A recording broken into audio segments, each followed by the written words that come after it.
nag-umpisa yung sakit ng anak ko, June 13, ngayong 2008. Sa umpisa, nagkaroon siya ng mga rashes na pantal-pantal sa kanyang buong katawan. So, nabahala kaming mag-asawa, pina-check up namin siya sa isang pribadong hospital na malapit sa amin. At kaagad-agad, binigyan siya ng reseta para sa balat. So, lumipas ang mga ilang araw, mga 4 hanggang 1 linggo, hindi pa rin nawala yung rashes. So, humina yung kanyang katawan, humina yung kanyang pagkain, hanggang sa bumaba yung kanyang hemoglobin. Pinatakbo agad namin siya sa isang privado uling hospital, at pagdating namin doon, sabi sa amin, kailangan salinan agad ng dugo yung bata. Pero dahil nga hindi kami naniniwala sa pagsasalin ng dugo, hindi agad-agad namin pinasalinan. Kumuha kami ng isang magaling na doktor, may refer sa amin yung mother ko, taga heart center siya. Sabi niya, dalhin niyo siya sa Philippine Children Medical Center. Inadmit agad siya, tapos nilagyan ng dextrose. Halos umabot kami ng mga 1 buwan at kalahati sa hospital. Ang bill namin umabot ng 179,000. Pwera ang PF ng doctors. No? Sa madaling salita, nakalabas kami ng hospital, and yet hindi pa alam kung ano talaga ang igagamot sa anak ko. Ang na-diagnose nila is yung lupus nephritis. Yung mga kulay pula siya na butterfly. Yung butterfly na spot.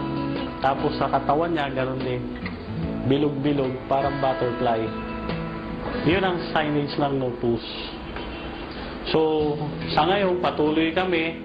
Naka-schedule sana siya sa biopsy tuwing buwan ng Agosto.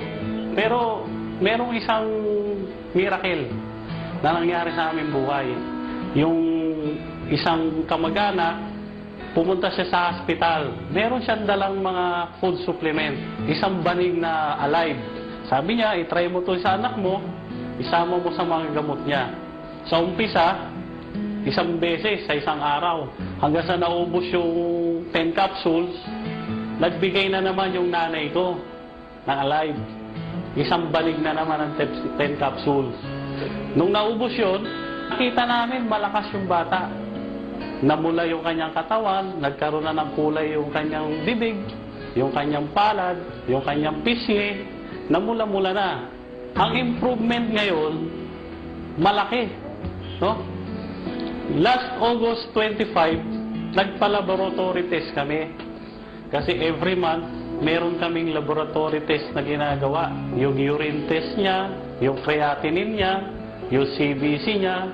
Yung huling-huling laboratory test na to, napakaganda ng kanyang resulta. Lahat ng kanyang mga laboratory naging normal. Malaki ang pagbabago na nakita namin sa kanya. Yung weight niya, nakita nyo, malusog na siya. Nung before na nag-admit kami sa hospital, ang timbang niya is 24 kilos. Sa edad niya na 8. Napakapayat niya. Tapos yung kanyang kulay, putla. Malalalim ang mata. Puro rashes pa siya. Sa ngayon, makikita nyo, napakakinis ng kanyang muka. Wala ng rashes, wala na yung mga spots, dark spots sa kanyang muka at katawan. Isang miracle, no, sa buhay namin na dumating yung alive. Alive!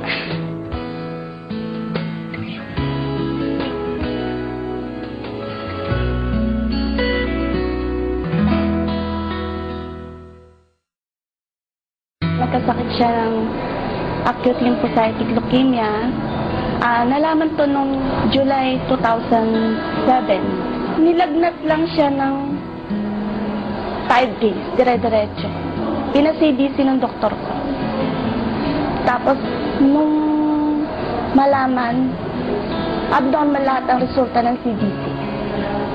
Tapos, bone marrow siya para malaman namin kung ano talaga yung resulta nung ano. Lumabas sa bone marrow niya is acute lymphocytic leukemia. So, kailangan siya i-chemo for 3 years. Sa hospital siya nag-chemo. Bali, 8 months lang kami nag-chemo kasi bali naubos na yung pera namin.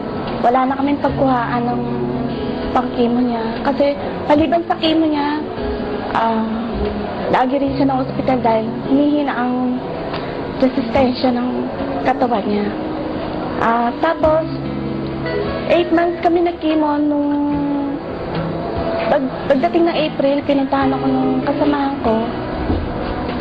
Inintroduce niya yung Alive. Sabi niya, magnegosyo daw kami. Sabi ko, hindi ako pwede kasi may sakit anak ko. And sabi niya, mas maganda kasi mas kailangan niya yung Alive. So, ginamit ko muna.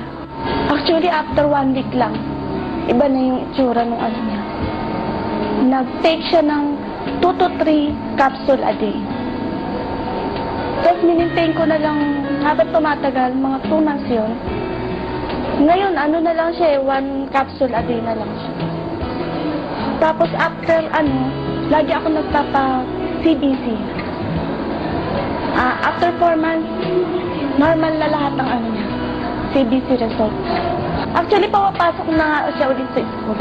Pinapatotoo ko ang naging sakit ng anak ko. Nang dahil sa Alive, okay na po siya. Normal na po lahat ang result ng CBC niya.